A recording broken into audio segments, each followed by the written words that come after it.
ಇತ್ತೀಚಿನ ಸಂಚಿಕೆಗಳನ್ನು ಜಾಹೀರಾತಿನ ಕಿರಿಕಿರಿ ಇಲ್ಲದೆ ನೋಡಿ.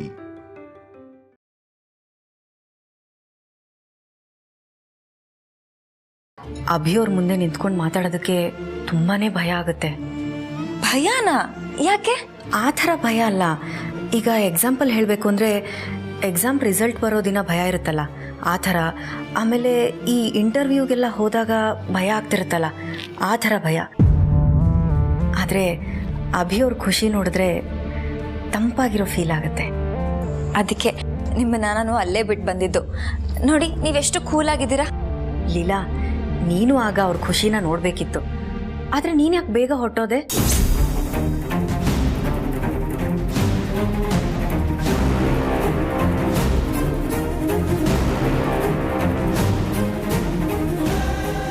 ಅದೇ ಮೇಡಮ್, ನನಗೆ ಡ್ಯಾನ್ಸ್ ಹೇಳ್ಕೊಡಕ್ಕಂತ ಬಂದಿದ್ರು. ಹೌದು, ಅವ್ರಿಗೆ ಡ್ಯಾನ್ಸ್ ಹೇಳ್ಕೊಡಕ್ ಬಂದಿದ್ರು.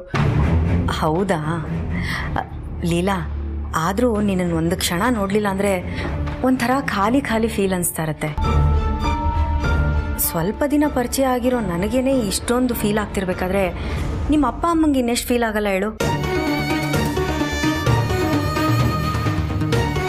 ಅದು ಸರಿ, ನಿಮ್ಮ ಅಪ್ಪ ಅಮ್ಮ ನೋಡೋದಕ್ಕೆ ಮನೆಗೆ ಯಾಕೆ ಬರಲೇ ಇಲ್ಲ? ನೀನು ಯಾಕೆ ನಿಮ್ಮ ಮನೆಗೂ ಹೋಗಲಿಲ್ಲ?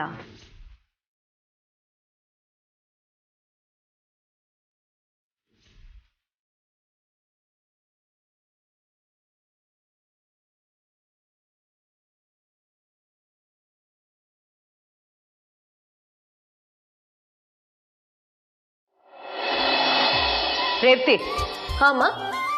ನಿಮ್ಮ ಅಕ್ಕ ಏನಾರು ಫೋನ್ ಮಾಡಿದ್ಲೇನೆ? ಇಲ್ಲಮ್ಮ, ಸುಮಾರು ಸಲ ನಾನೇ ಕಾಲ್ ಮಾಡಿದ್ದೆ. ಕಟ್ ಮಾಡ್ತಾಳೆ, ಆಮೇಲೆ ಮಾಡ್ತೀನಿ ಅಂತ ಮೆಸೇಜ್ ಮಾಡ್ತಾಳೆ.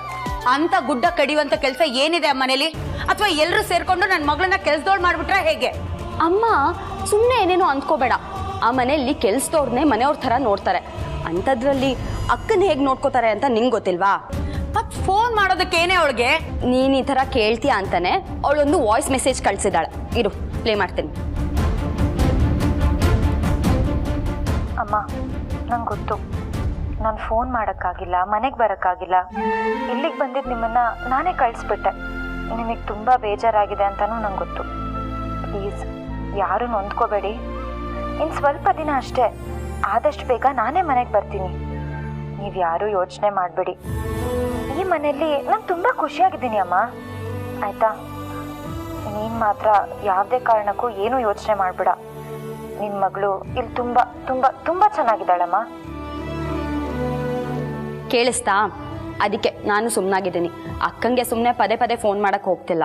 ಇಲ್ಲ ಕಣೆ, ಅವಳ ವಾಯ್ಸಲ್ಲಿ ಏನೋ ನೋವಿತ್ತು. ಅವಳಿಗೇನೋ ಕಷ್ಟದಲ್ಲಿ ಇದ್ದಾಳೆ ಅನ್ಸುತ್ತೆ. ಅಮ್ಮ, ಅಕ್ಕ ಲಾಸ್ಟ್ ಮಾತು ನಿನಿಗೋಸ್ಕರನೇ ಹೇಳಿದಾಳೆ, ಏನೇನೋ ಯೋಚನೆ ಮಾಡಬೇಡ ಅಂತ. ಆರಾಮಾಗಿದ್ಬಿಡಮ್ಮ. ಅಕ್ಕ ಒಂದ್ಸಲ ಹೇಳಿದ್ಮೇಲೆ ಅದನ್ನ ನಡ್ಸ್ತಾಳೆ. ಆದಷ್ಟು ಬೇಗ ನಮ್ಮ ಮನೆಗೆ ಬರ್ತಾಳೆ, ಆಯ್ತಾ?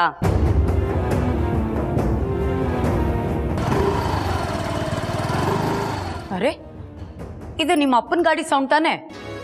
ಹೌದನ್ಸುತ್ತಮ್ಮ. ಆಫೀಸಿಂದ ಸಂಜೆ ಬರ್ಬೇಕಾದವ್ರು ಮಧ್ಯಾಹ್ನನೇ ಬಂದಿದ್ದಾರೆ. ಥ್ಯಾಂಕ್ ಯು ಚಂದ್ರ ಅವರೇ. ನೀವು ಬಂದಿರಲಿಲ್ಲ ಅಂದರೆ ಅಷ್ಟು ದೂರದಿಂದ ಈ ಹಾಳಾದ ಬಿಸಿಲಲ್ಲಿ ಒಬ್ಬನೇ ನಡ್ಕೊ ಬರಬೇಕಾಗಿತ್ತು. ಪರವಾಗಿಲ್ಲ, ಅದರಲ್ಲೇನಿದೆ. ಬನ್ನಿ, ಶರ್ಬತ್ ಕುಡ್ಕೊಂಡು ಹೋಗೋಣ. ಪಕ್ಕದಲ್ಲೇ ಮನೆ ಇಟ್ಕೊಂಡು ಇಲ್ಲಿ ಬಂದು ಶರ್ಬತ್ ಕುರಿಯೋದಾ? ಪರವಾಗಿಲ್ಲ. ಹಾಂ ಸರ್. ಚಂದ್ರು ಅವರೇ, ನಿಮ್ಮ ಹತ್ರ ಒಂದು ಮಾತು ಕೇಳ್ತೀನಿ, ಬೇಜಾರು ಮಾಡ್ಕೋಬೇಡಿ. ಕೇಳಿ. ನಿಮ್ಮ ಮನೆ ವಿಷಯ ಕೇಳ್ಪಟ್ಟೆ. 15-20 ದಿನದಿಂದ ಬೀದಿ ಪೂರ್ತಿ ನಿಮ್ಮ ಮನೆದೇ ಮಾತು. ನಿಮ್ಮ ಮಗಳು ಲೀಲಾನ ನಿಮ್ಮ ಅಳಿಯಂದ್ರು ಮನೆ ಬಿಟ್ಟು ಓಡಿಸ್ಬಿಟ್ರಂತೆ.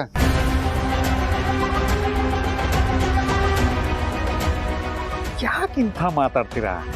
ನನ್ನ ಮಗಳು ಅವಳ ಗಂಡನ ಮನೇಲಿ ಆರಾಮಾಗಿದ್ದಾಳೆ. ಅಯ್ಯೋ, ಸುಳ್ಳು ಹೇಳ್ಬಿಡಿ. ನಮ್ಮಲ್ಲೇ ಏನು ಮುಚ್ಚುಮರೆ. ಬಂದಿರೋ ಏಜೆ ಸರ್ ಮೊದಲೇ ಹೆಂಡ್ತಿ ನಿಮ್ಮ ಮಗಳನ್ನ ಮನೆ ಬಿಟ್ಟು ಓಡಿಸಿದ್ದು ಅಲ್ಲದೆ ನಿಮ್ಮ ಕೆಲಸನೂ ಕಿತ್ಕೊಂಡು ನಿಮ್ಮನ್ನು ಬೀದಿಗೆ ತಳ್ಳಿದ್ದಾರೆ ಅಂತ ಜನ ಮಾತಾಡ್ತಾ ಇದ್ದಾರೆ. ನೀವು ಏಜೆ ಸರ್ ಬ್ಯಾಂಕಲ್ಲಿದ್ದರೆ ಅವ್ರ ಮೊದಲೇ ಹೆಂಡ್ತಿಗೆ ಅವಮಾನ ಆಗುತ್ತೆ, ಅದಕ್ಕೋಸ್ಕರ ನಿಮ್ಮನ್ನು ಕೆಲಸದಿಂದ ತೆಗೆದಾಕಿದ್ದಾರೆ, ನಿಮ್ಮ ಮನೆಗೆ ಬೀದಿಗೆ ಬರುತ್ತೆ ಅಂತ ಜನ ಮಾತಾಡ್ತಾ ಇದ್ವಿ. ಅಯ್ಯೋ, ನಾನು ಈಗ ತಾನೇ ಆಫೀಸಿಂದಾನೇ ಬರ್ತಾ ಇರೋದು. ಜನ ಏನೇನೋ ಮಾತಾಡ್ಕೋತಾರಪ್ಪ, ನೀವು ಅದನ್ನೆಲ್ಲ ಯಾಕೆ ಕೇಳ್ತೀರಾ? ನೋಡಿ, ನಿಮಗೆ ಕೈ ಮುಗಿದು ಕೇಳ್ಕೊತೀನಿ. ರೀ, ಇಳಿಸ್ರಿ ಕೈನ. ಕೈ ಮುಗ್ದು ಬೇರೆ ಕೇಳ್ಕೊಳ್ತಾರಂತೆ. ಯೋ, ಯಾವನಯ್ಯ ನೀನು ನಮ್ಮನೆ ವಿಷಯನ ಬೀದಿಯಲ್ಲಿ ಮಾತಾಡೋದಕ್ಕೆ? ನನ್ ಗಂಡ ಬಂದು ನನಗೆ ಕೆಲಸ ಕೊಡ್ಸು ಅಂತ ಕೇಳಿದ್ನ, ಅಥವಾ ನನ್ನ ಮಗಳು ಮನೆಯಿಂದ ಆಚೆ ಬಂದಿದ್ದೀನಿ ನಂಗೆ ಇರೋದಕ್ಕೆ ಜಾಗ ಕೊಡು ಅಂತ ಕೇಳಿದ್ಲ?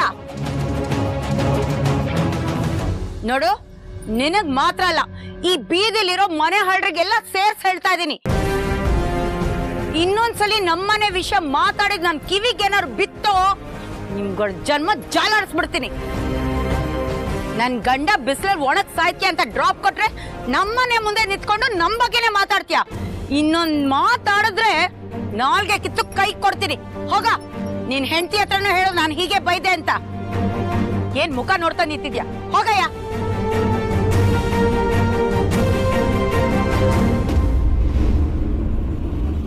ರೀ, ನೀವೇನ್ರಿ ಹೆಂಗಸ್ರ ತರ ಮುಖ ಮಾಡ್ಕೊಂಡಿದ್ದೀರಾ?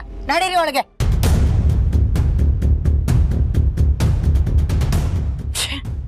ನಮ್ಮನೆ ಅಂದ್ರೆ ಸದ್ರ ಆಗೋಗಿದೆ ಎಲ್ರಿಗೂ. ಹೇಳು ಲೀಲಾ, ನಿನಗೆ ನಿಮ್ಮ ಮನೆಯವ್ರನ್ನೆಲ್ಲ ನೋಡಬೇಕು ಅಂತ ಅನ್ನಿಸ್ತಿಲ್ವಾ?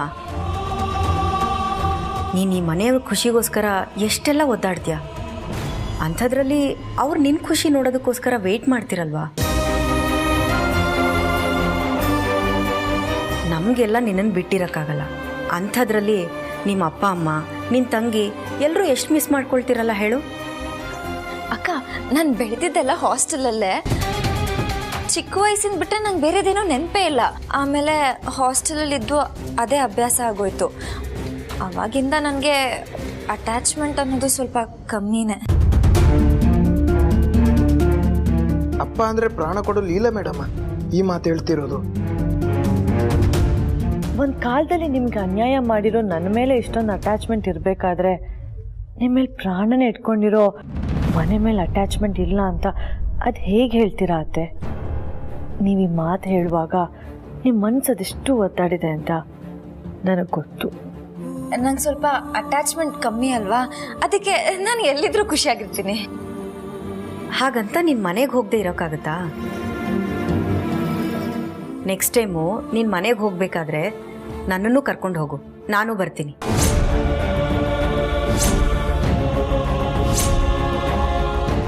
ನೀವು ಇಂಥ ಒಳ್ಳೆ ಬುದ್ಧಿ ಕೊಟ್ಟಿರೋ ಅವ್ರ ಜೊತೆ ನಾನು ಟೈಮ್ ಸ್ಪೆಂಡ್ ಮಾಡಬೇಕು.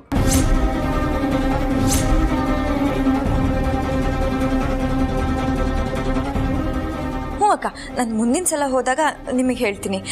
ಇವಾಗ ನೀವು ರೆಸ್ಟ್ ಮಾಡಿ, ಓಕೆನಾ? ಸರಿ.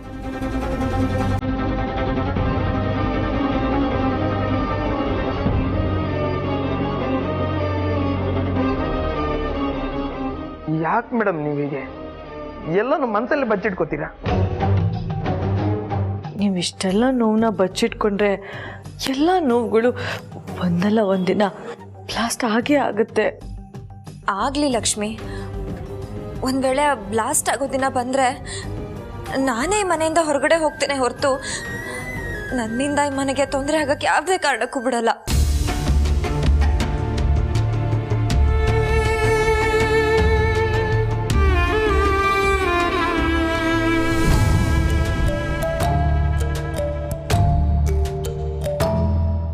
ಎಂಥ ಜೀವ ಮೇಡಮ್ ಇದು. ಇವ್ರ ಬಗ್ಗೆ ಹೆಮ್ಮೆ ಪಡಬೇಕಾ ಅಥವಾ ನೊಂದ್ಕೋಬೇಕಾ ಒಂದೂ ಗೊತ್ತಾಗಲ್ಲ.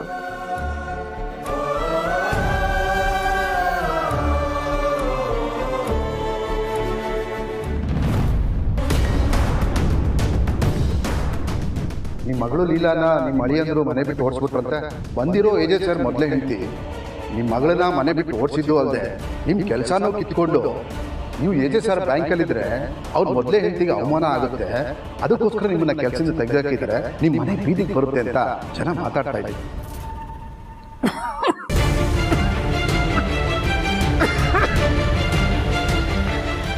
ಪ್ರೀತಿ, ಒಂದು ಸ್ವಲ್ಪ ನೀರು ಕೊಡಮ್ಮ.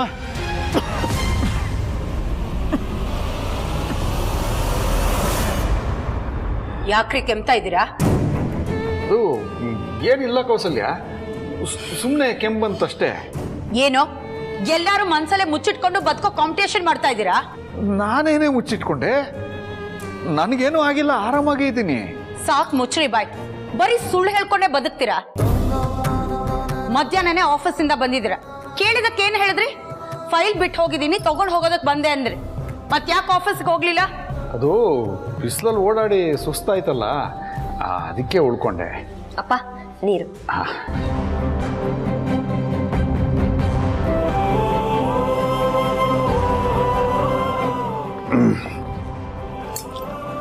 ಹಂಗಿಲ್ಲಿ ಹೊಟ್ಟೆ ಉರಿತಾ ಇದೆ, ನೀವು ತಂಪಾಗಿ ನೀರು ಕುಡಿತಾ ಇದ್ದೀರಾ? ಯಾಕಮ್ಮ ಸುಮ್ನೆ ಕಾಲ್ ಕೆರ್ಕೊಂಡ್ ಜಗ್ಲಕ್ ಬರ್ತೀಯಾ? ಮುಚ್ಚೆ ಬಾಯ್. ದೊಡ್ಡವ್ರು ಮಾತಾಡುವಾಗ ಮಧ್ಯದಲ್ಲಿ ಮಾತಾಡ್ಬೇಡ. ಅಲ್ಲಿ ನೋಡಿದ್ರೆ ಲೀಲಾ ನಾನಾಗೆ ಹೇಳೋವರೆಗೂ ಆ ಮನೆಗೆ ಬರಬೇಡಿ ಅಂತಾಳೆ. ನಾನು ಎಲ್ಲಿ ಕಾಲ್ ಮಾಡ್ತೀನೋ ಅಂತ ಮೆಸೇಜ್ ಕಳಿಸ್ತಾಳೆ. ಇಲ್ಲಿ ನೋಡಿದ್ರೆ ಜನ ಬಾಯಿಗೆ ಬಂದಾಗ ಮಾತಾಡ್ತಾ ಇದ್ದಾರೆ. ಅಪ್ಪನಾಗಿ ನಿಮ್ಗೆ ಏನು ಅನ್ಸಲ್ವಾ? ಕೌಸಲ್ಯ, ನಿನ್ನ ನೋವು ನಮಗೆ ಅರ್ಥ ಆಗುತ್ತೆ ಕಣೆ. ನಮಗೂ ನಿನ್ನಷ್ಟೇ ನೋವಿದೆ, ಆದರೆ ಪರಿಸ್ಥಿತಿ ಸರಿ ಇಲ್ಲ ಅಂತ ಸುಮ್ಮನೆ ಇದೀವಿ ಅಷ್ಟೇ. ನೀನು ಏನೇನೋ ಯೋಚನೆ ಮಾಡಿ ಮನ್ಸು ಕೆಡ್ಸ್ಕೋಬೇಡ. ಮನ್ಸು ಕೆಡ್ಸ್ಕೊಳ್ಬಾರ್ದಂತ ಅದ್ ಯಾವಾಗ ತಾನೇ ನೆಮ್ಮದಿ ಆಗಿತ್ತು? ಇಲ್ಲಿ ಹಾಳಾಗಿರೋದು ಸಂದರ್ಭ ಅಲ್ಲ, ನಿಮ್ ತಲೆ. ಆ ಅಂತರ ಬರೋವರೆಗೂ ಎಲ್ಲಾನು ಚೆನ್ನಾಗಿತ್ತು. ಆ ಅಂತರ ಬಂದ್ಮೇಲೆ ಎಲ್ಲಾನು ಹಾಳಾಯ್ತು. ಅಮ್ಮ ಪ್ಲೀಸ್ ಮಾತಾಡ್ಬೇಡ ನೀನು. ಅಲ್ಲಿಂದ ಬಂದು ಇಷ್ಟು ದಿನ ಆಯ್ತಲ್ಲ, ಒಬ್ರಾದ್ರೂ ಬಂದು ಅಲ್ಲಿ ಹೋಗಿ ಮಾತಾಡ್ಕೊಂಡು ಬರೋಣ ಅಂತ ಕೇಳಿದ್ರ? ಚೆನ್ನಾಗಿದ್ದದ್ನ ಆ ಅಂತರ ಬಂದು ಹೇಗೆ ಎಲ್ಲಾನು ಹಾಳು ಮಾಡಿದ್ಲೋ ಹಾಗೆ ನಾನು ಮಾಡ್ತೀನಿ. ನಿಮ್ ತರ ಕೈ ಕಟ್ಕೊಂಡು ಕೂರೋಳಲ್ಲ ಈ ಕೌಸಲ್ಯ.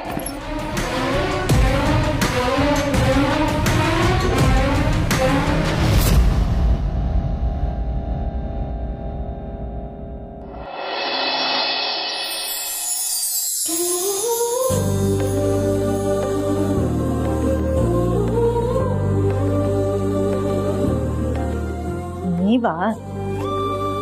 ನಾನೇ ಕಣೆ, ನಿನ್ಗೋಸ್ಕರ ನೆಕ್ಲೆಸ್ ತಂದಿದ್ದೆ. ಪ್ರೀತಿಯಿಂದ ಹಾಕೋಣ ಅಂತ ಬಂದ್ರೆ ಹೀಗ ಇದ್ರೋದು. ಹೇಳ್ಬಿಟ್ಟು ಬರ್ಬೇಕು ತಾನೆ, ಸಡನ್ ಆಗಿ ಬಂದ್ರೆ ಭಯ ಆಗಲ್ವಾ? ಹೇಳ್ದೆ ಮಾಡೋದಕ್ಕೆ ಅದನ್ನ ಸರ್ಪ್ರೈಸ್ ಅಂತಾರ. ಹೇಳ್ ಮಾಡಿದ್ರೆ ಏನ್ ಮಜಾ ಇರುತ್ತೆ? ಹೋಗ್ಲಿ ಬಿಡಿ, ಈಗ ಗೊತ್ತಾಯ್ತಲ್ಲ ಹಾಗೆ. ಭಯ ಪಡದ ತಾನೆ?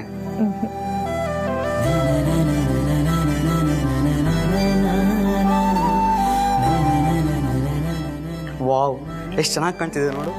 ಇದೊಂದು ತಂದಾಗ ಇದಕ್ಕೆ ಬ್ಯೂಟಿ ಇರಲಿಲ್ಲ, ನಿನಗೆ ತರಿಸಿದ್ಮೇಲೆ ಸೂಪರ್ ಆಗಿ ಕಾಣ್ತಿದ್ಯಾ. ಕವಿ ಆಗ್ತಿದ್ದೀರಾ? ನಿನ್ನಂತ ಸುಂದರವಾದ ಹೆಂಡತಿ ಇರ್ಬೇಕಾರೆ ಯಾರು ಬೇಕಾದ್ರೂ ಕವಿ ಆಗ್ತಾರೆ. ಆಮೇಲೆ ಕವಿಯಾಗಿ ನಿನ್ನ ಹೊಗಳ್ಬೇಕು ಅನ್ಸತ್ತೆ. ಅಷ್ಟೇನಾ?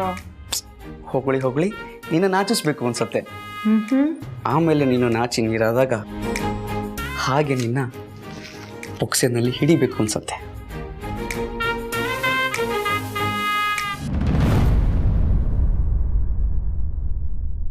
ಸಾರಿ ಲಕ್ಷ್ಮಿ, ಅವ್ರಿಗೆ ಓಕೆ? ಏನಾದರೂ ಪ್ರಾಬ್ಲಮ್ಮಾ? ಹುಷಾರಾಗಿದೆಯಾ ಅಲ್ವಾ? ನಾನು ಹುಷಾರಾಗಿದ್ದೀನಿ, ಆದರೆ ಆರೋಗ್ಯ ತಪ್ಪಿರೋದು ಈ ಮನೆಗೆ. ವಾಟ್? ಲೀಲಾ ಅತ್ತೆ, ಅಂತರ ಅತ್ತೆ, ಏಜೆ, ಇವ್ರ 3 ಜನದ ಲೈಫ್ಗೆ ಇನ್ನೊಂದು ಉತ್ತರ ಸಿಕ್ಕಿಲ್ಲ ರೀ. ಹೀಗಿರುವಾಗ ನಾವು ಖುಷಿಯಾಗಿರೋದು ತಪ್ಪು ಅಂತ ಅನ್ನಿಸ್ತಿದೆ. ಹಾಗಂತ ನಾವು ಸಂತೋಷವಾಗಿರಲೇಬಾರ್ದಂತ ಏನಿಲ್ಲ, ಆದರೆ ಮನ್ಸಲ್ಲೊಂದು ಗೊಂದಲ ಅಂತ ಇರುತ್ತಲ್ಲ ರೀ, ಅದು ನಮ್ಮನ್ನು ಖುಷಿಯಾಗಿರೋದಕ್ಕೆ ಬಿಡಲ್ಲ. ಎಲ್ಲಿವರೆಗೂ ಹೀಗೆ? ಅವ್ರ 3 ಜನದ ಜೀವನ ಸರಿ ಹೋಗಬೇಕು, ಅಲ್ಲಿವರೆಗೂ ನಾವು ದೂರನೇ ಇರೋಣ ರೀ. ಲಕ್ಷ್ಮಿ, ನೀನು ಮೊದಲಿದ್ದಕ್ಕೂ ಈಗಿರೋದಕ್ಕೂ ತುಂಬ ವ್ಯತ್ಯಾಸ ಇದೆ. ನಿನ್ನ ಮಾತು, ನಿನ್ನ ನಡವಳಿಕೆ ಈ ಮಟ್ಟಕ್ಕೆ ಬದಲಾಗಿದೆ ಅಂದರೆ ನನಗೆ ಇಮ್ಯಾಜಿನ್ ಕೂಡ ಮಾಡೋಕ್ಕಾಗ್ತಿಲ್ಲ. ಲೀಲಾ ಅವ್ರಿಗೆ ನಿಜವಾಗ್ಲೂ ಥ್ಯಾಂಕ್ಸ್ ಹೇಳಬೇಕು. ಹೌದು ರೀ, ಲೀಲಾ ಅತ್ತೆ ಸಹವಾಸ ಮಾಡಿದ್ಮೇಲೆ ನನ್ನ ವ್ಯಕ್ತಿತ್ವನೇ ಬದಲಾಗೋಯ್ತು. ಅವರೊಂಥರ ನನ್ನ ಗುರುಗಳಿದ್ದ ಹಾಗೆ. ಅವರು ತಮ್ಮ ಸುತ್ತ ಇರೋರಿಗೆ ಒಳ್ಳೆಯದನ್ನೇ ಬಯಸ್ತಾರೆ, ಒಳ್ಳೆಯದನ್ನೇ ಕಲಿಸ್ತಾರೆ.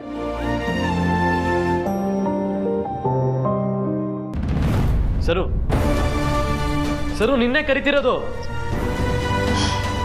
ಏನು? ಎಲ್ಲಿ ಹೋಗ್ತಿದ್ಯಾ? ಕಾಲೇಜಿಗೆ ಹೋಗ್ತಾ ಇದ್ದೀನಿ, ಸ್ಪೆಷಲ್ ಕ್ಲಾಸ್. ನೀವು ಜಾಯಿನ್ ಆಗ್ತೀರಾ? ಸರು, ನಾನು ಕೇಳ್ತಿರೋದಕ್ಕೆ ಸರಿಯಾಗಿ ಉತ್ತರ ಕೊಡು. ಈ ದಿಂಬು ರಗ್ಗು ತಗೊಂಡು ಎಲ್ಲಿಗೆ ಹೋಗ್ತಿದ್ಯಾ? ಮಲ್ಕೊಳ್ಳೋದಕ್ಕೆ ಹೋಗ್ತಾ ಇದ್ದೀನಿ. ಇನ್ನೆಲ್ಲಿ ಹೋಗ್ತಾರೆ? ಮಲ್ಕೊಳಕ್ಕೆ ಅಂತ ನಮಗೆ ಸಪ್ರೇಟ್ ರೂಮ್ ಇದೆ. ಅದು ಬಿಟ್ಟು ನೀನು ಎಲ್ಲಿಗೆ ಹೋಗ್ತಿದ್ಯಾ? ನಿಮಗೆಲ್ಲ ಹೇಳೋ ಸೀನ್ ಇಲ್ಲ, ಸುಮ್ಮನೆ ಬಿಡಿ. ನಾನು ಸರು, ನಾನು ನಿನ್ನ ಹತ್ರ ಮಾತಾಡ್ತಾನೆ ಇದ್ದೀನಿ, ನೀನು ಹಾಗೆ ಹೋಗ್ತಿದ್ಯಲ್ಲ. ಹೇಳು, ಎಲ್ಲಿಗೆ ಹೋಗ್ತಿದ್ಯಾ? ನಾನು ಎಲ್ಲಿಗಾದ್ರೂ ಹೋಗ್ತೀನಿ, ನಿಮಗೆ ಹೇಳೋ ಅವಶ್ಯಕತೆ ಇಲ್ಲ. ಫಸ್ಟ್ ಆಫ್ ಆಲ್ ನನಗೆ ನಿಮ್ಮ ಜೊತೆ ಮಾತಾಡೋದಕ್ಕೆ ಇಷ್ಟ ಇಲ್ಲ. ನನ್ನ ಪಾಡಿಗೆ ನಾನು ಬಿಟ್ಬಿಡಿ, ನಂಗೆ ನಿದ್ದೆ ಬರ್ತಾ ಇದೆ. ಸರು, ಪ್ರೀತಿಯಿಂದ ಕೇಳಿದ್ರೆ ಉತ್ತರ ಕೊಡಲ್ಲ ಅಲ್ವಾ? ಜಾಣಂಗೆ ಮಾತಿನ ಪೆಟ್ಟು, ದಡ್ಡಂಗೆ ದೊಣ್ಣೆ ಪೆಟ್ಟು ಅನ್ನೋ ಮಾತು ನೆನಪಿದೆ ತಾನೆ? ಅಯ್ಯೋ ಅಯ್ಯೋ ಅಯ್ಯೋ ಅಯ್ಯೋ ಅಯ್ಯೋ ಅಯ್ಯೋ ಅಯ್ಯೋ, ನನ್ನ ಗಂಡ ನನ್ನ ಮೇಲೆ ಮಾನಸಿಕವಾಗಿ ದೈಹಿಕವಾಗಿ ಹಲ್ಲೆ ಮಾಡ್ತಾ ಇದ್ದಾರೆ. ನನಗೆ ಉಸಿರಾಡೋಕ್ಕಾಗ್ತಿಲ್ಲ, ಉಸಿರು ಕಡ್ದಂಗೆ ಆಗ್ತಿದೆ. ಅಯ್ಯೋ, ನನಗೆ ಉಸಿರಾಡೋಕ್ಕಾಗ್ತಿಲ್ಲ, ಜೀವ ಹೋಗ್ತಿದೆ. ಬಿಡಿ ನನ್ನ. ಸರು, ಬಾಯಿ ಮುಚ್ಕೊಂಡಿರ್ತಾ ಇಲ್ಲ ಎರಡು.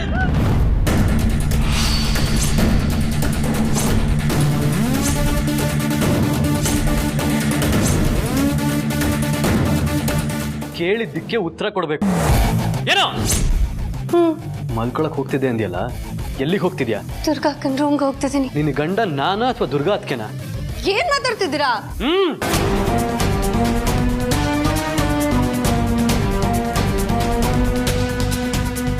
ನಾನು ನಿನ್ ಗಂಡ. ನೀನ್ ಎಲ್ಲಿ ಹೋದ್ರೂ ನನ್ನ ಕೇಳ್ಕೊಂಡೇ ಹೋಗ್ಬೇಕು. ನೀನ್ ಇರ್ಬೇಕಾಗಿರೋ ಜಾಗನೂ ಇದೆ, ಮಲಗ್ಬೇಕಾಗಿರೋ ಜಾಗನೂ ಇದೆ. ಜಾಸ್ತಿ ಮಾತಾಡಿದ್ಯೋ? ಏನ್ರಿ ಗಂಡ ಅನ್ನೋ ಅಧಿಕಾರ ತೋರಿಸ್ತಿದ್ದೀರಾ? ಇದೆಲ್ಲ ನಡೆಯೋದಿಲ್ಲ. ನನಗೆ ವಾಕ್ ಸ್ವಾತಂತ್ರ್ಯ ಇದೆ. ನನಗೆ ಹೇಗ್ ಬೇಕೋ ಹಾಗೆ ನಾನು ಮಾತಾಡ್ತೀನಿ. ನೀವು ನನ್ನನ್ನು ತಡೆಯೋದಕ್ಕೆ ಬಂದ್ರೆ ನಾನು ಏಜಾಗೆ ಕಂಪ್ಲೇಂಟ್ ಮಾಡ್ತೀನಿ. ಅಪ್ಪನ್ ಕಂಪ್ಲೇಂಟ್ ಮಾಡ್ತೀಯಾ? ಸರಿ ಬಾ, ಅದೇನಾಗುತ್ತೋ ಆಗ್ಲಿ. ಅಪ್ಪನ ಹತ್ರ ನಾನೇ ಕರ್ಕೊಂಡು ಹೋಗ್ತೀನಿ. ಏನ್ ಹೇಳ್ಬೇಕು ಅಂತೀಯೋ ಅಲ್ಲೇ ಹೇಳು ಬಾ. ಅಯ್ಯೋ, ಸುಮ್ಮನೆ ನಿಮ್ಮನ್ನ ಹೆದರ್ಸಕ್ಕೆ ಹೇಳಿದ್ದು. ಅಯ್ಯೋ, ಬಿಟ್ಬಿಡಿ ಬಿಟ್ಬಿಡಿ ಬಿಟ್ಬಿಡಿ ಬಿಟ್ಬಿಡಿ ಬಿಟ್ಬಿಡಿ. ನಿಮ್ದಮ್ಮಯ್ಯ ಅಂತೀರಿ, ಏನೇನೋ ಹೇಳ್ಬಿಟ್ಟೆ. ನನ್ನ ಹಾಳದ್ ಬುದ್ಧಿ ಕೆಲಸ ಮಾಡ್ಲಿಲ್ಲ. ಪ್ಲೀಸ್ ಹೆಜ್ಜೆ ಹತ್ರ ಮಾತ್ರ ಕರ್ಕೊಂಡು ಹೋಗ್ಬೇಡ್ರಿ. ತುಂಬಾ ಮೆರಿತಿದ್ದೆ ಅಲ್ವಾ? ನಾನು ಅನ್ನೋ ಅಹಂಕಾರ ಜಾಸ್ತಿ ನಿಮ್ಗೆ. ಈಗ ಹೋಗ್ತಿದೀವಲ್ಲ, ಎಲ್ಲ ಕರ್ಗತ್ತೆ ಬಾ. ಅಪ್ಪನ್ ಕಂಪ್ಲೇಂಟ್ ಮಾಡ್ತೀಯ ಅಪ್ಪಂಗೆ? ಅಯ್ಯೋ ರೀ ರೀ ರೀ, ನಿಮ್ ಕಾಲಿಗೆ ಬಿದ್ದು ಬೇಡ್ಕೋತೀನಿ ರೀ, ಪ್ಲೀಸ್ ರೀ. ನಮ್ಮ ರೂಮನ್ನ ಇರೋಣ ಬೇಕಿದ್ರೆ. ಗಂಡ ಹೆಂಡತಿ ಜಗಳ, ರೂಮಿಂದ ಹೊರಗಡೆ ಬರಬಾರ್ದಂತೆ. ಕೇಳಿಲ್ವಾ ನೀವು? ಸಂಸಾರದ ಗುಟ್ಟು ವ್ಯಾಧಿ ನಟ್ಟು ಅಂತ. ಅಯ್ಯೋ ಪ್ಲೀಸ್ ರೀ. ಅಕ್ಕ, ಯಾಕಿಷ್ಟು ಕೆಟ್ಟದಾಗ ನಡ್ಸ್ಕೊತಾ ಇದೆಯಾ? ಅಕ್ಕ, ನನ್ನ ಜೀವನ ಹೀಗೆಲ್ಲ ಆಗುತ್ತೆ ಅಂತ ನಾನು ಕನಸು ಕಂಡಿರ್ಲಿಲ್ಲ.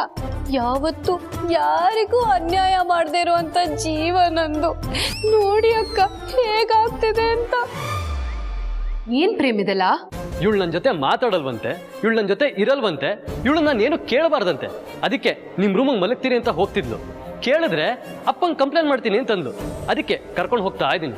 ಸರುಗ್ ಏನ್ ಅನ್ಸುತ್ತೋ ಎಲ್ಲ ಹೇಳ್ತಾಳೆ. ಆಗ ಅಪ್ಪ ಕೇಳ್ತಾರೆ, ಯಾಕೆ ಪ್ರೇಮ್ ಸರು ಮೇಲೆ ಜೋರ್ ಮಾಡಿದೆ ಅಂತ. ಆಗ ನಾನು ಹೇಳ್ತೀನಿ, ನನ್ನ ಮಂಡನ ಜೊತೆ ಸೇರಬಾರ್ದಂತೆ, ಅವನ ಜೊತೆ ಮಾತಾಡಬಾರ್ದಂತೆ, ಅವನಿಗೆ ಸಂಬಂಧಪಟ್ಟಿದ್ದ ವಸ್ತುಗಳು ಯಾವುದು ಇಟ್ಕೋಬಾರ್ದಂತೆ. ಅಕಸ್ಮಾತ್ ನಾನೇನಾದ್ರೂ ಅವನ ಜೊತೆ ಮಾತಾಡಿದ್ರೆ ಇವಳು ನನ್ನ ಜೊತೆ ಮಾತು ಬಿಡ್ತಾಳೆ ಅಂತ, ಬ್ಲ್ಯಾಕ್ ಮೇಲ್ ಮಾಡ್ತಿದ್ದಾಳೆ ಅಂತ ಡೀಟೇಲ್ ಆಗಿ ಹೇಳ್ತೀನಿ. ಆಗ ಅಪ್ಪನೇ ಏನು ನಿರ್ಧಾರ ತಗೋಬೇಕೋ ಅದು ತಗೋತಾರೆ. ಓ ನೋ, ಪ್ರೇಮ್ ಏನಾದರೂ ಸರು ಬಗ್ಗೆ ಇಷ್ಟು ವಿಷಯನ ಹೇಳಿಬಿಟ್ರೆ ಏಜೆ ಅಲ್ಲಿಗೆ ಸುಮ್ಮನಾಗಲ್ಲ. ಸರುಗೆ ಈ ವಿಷಯ ಹೇಳ್ಕೊಟ್ಟಿರೋದು ಯಾರು ಅಂತ ಕೇಳ್ತಾರೆ. ಅದು ನಾನೇ ಅಂತ ಗೊತ್ತಾದರೆ ನನ್ನ ಗತಿ ಏನಾಗಬೇಕು? ಪ್ರೇಮ್ ಪ್ರೇಮ್ ಸರು ತುಂಬ ಚಿಕ್ಕ ಹುಡುಗಿ, ಅವಳಿಗೆ ಮೆಚ್ಯೂರಿಟಿ ಇಲ್ಲ. ಮನ್ಸಿಗೆ ಅನ್ಸಿದ್ದನ್ನ ಮಾತಾಡ್ಬಿಡ್ತಾಳೆ. ಅವಳ ಹತ್ರ ನಾನು ಮಾತಾಡ್ತೀನಿ. ಸುಮ್ಮನೆ ಏಜೆಗೆ ಯಾಕೆ ಟೆನ್ಷನ್ನು? ಸಾರಿ ಅದಕ್ಕೆ. ಪ್ರೇಮ್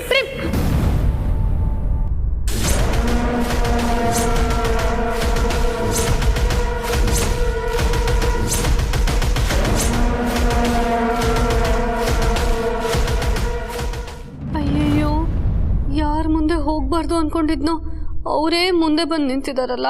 ಅಷ್ಟೇ ಕತೆ. ನಾನು ಹೇಗೋ ಬಚಾವಾಗ್ತೀನಿ. ದುರ್ಗಾ ಅಕ್ಕಂಗಿರೋದು ಹಬ್ಬ. ಪ್ರೇಮ್, ಏನಾಯ್ತು? ಯಾಕೆ ಗಲಾಟೆ? ಅಪ್ಪ, ನೀವು ಅವತ್ತು ಸರುನ ಕ್ಷಮಿಸಬಾರ್ದಿತ್ತು. ಲೀಲಾ ಅವ್ರ ಮೇಲೆ ಇವಳಿಗೆ ಏನು ಕೋಪ ಅಂತ ಗೊತ್ತಿಲ್ಲ. ಹಾಗೆಲ್ಲ ಮಾಡಬಾರ್ದು ಅಂತ ಬುದ್ಧಿ ಹೇಳಿದ್ರೆ ನನ್ನ ಜೊತೆ ಮಾತು ಬಿಟ್ಟಿರೋದು ಅಲ್ಲದೆ ದುರ್ಗಾ ಅದಕ್ಕೆ ಅವನಿಗೆ ಮಲ್ಕೊಳಕ್ಕೆ ಹೋಗ್ತಿದ್ದಾಳೆ. ಈ ಮನೆಗೆ ಆಗದೆ ಇರೋಳು, ಈ ಮನೇಲಿ ಒಬ್ಬರಾಗಿರೋ ಲೀಲಾ ಅವ್ರ ಬಗ್ಗೆ ಕೆಟ್ಟು ಭಾವನೆಗಳು ಇಟ್ಕೊಂಡಿರೋರ ಹತ್ರ ನಾನು ಹೇಗಪ್ಪ ಸಂಸಾರ ಮಾಡಲಿ? ಏನು ಮಾತಾಡ್ತಿದ್ಯಾ ಪ್ರೇಮ್? ಸರುಗೆ ನಾನು ಬುದ್ಧಿ ಹೇಳಿದ್ದೀನಿ. ಸರಿ ಹೋಗೋದಕ್ಕೆ ಸ್ವಲ್ಪ ಟೈಮ್ ತಗೊಳುತ್ತೆ. ಮನುಷ್ಯನ ಒಂದು ಕ್ಷಣದಲ್ಲಿ ಅವ್ನು ನಿಂತಿರೋ ದಿಕ್ಕನ್ನು ಬದಲಾಯಿಸಿ ನಿಲ್ಲಿಸ್ಬೋದು. ಆದರೆ ಅವನ ಮನಸ್ಸು ದಿಕ್ಕು ಬದಲಾಯಿಸೋದಕ್ಕೆ ಸ್ವಲ್ಪ ಟೈಮ್ ತಗೊಳುತ್ತೆ.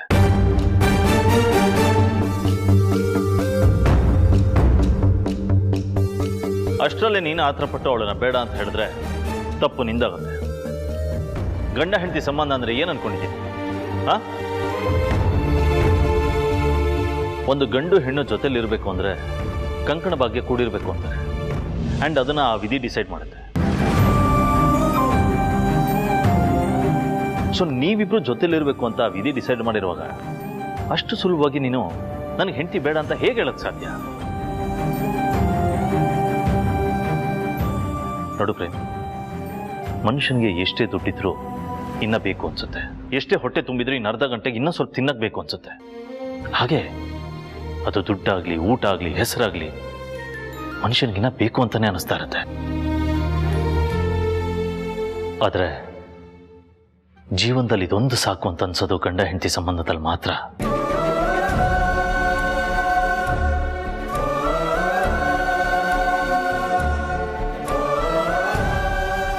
ಒಂದ್ಸತಿ ಜೊತೆಲಿ ಜೀವನ ಮಾಡಕ್ ಶುರು ಮಾಡಿದ್ರೆ 7 ಜನ್ಮಕ್ಕೂ ಇವಳಿದ್ರೆ ಸಾಕು ಅನ್ಸುತ್ತೆ. ದಾಂಪತ್ಯ ಜೀವನದಲ್ಲಿ ಒಂದು ಜೀವ ಹೋದ್ರೂ ಇನ್ನೊಂದು ಜೀವ ಬೇಕು ಅಂತ ಅನ್ಸಲ್ಲ ಪ್ರೇಮ್.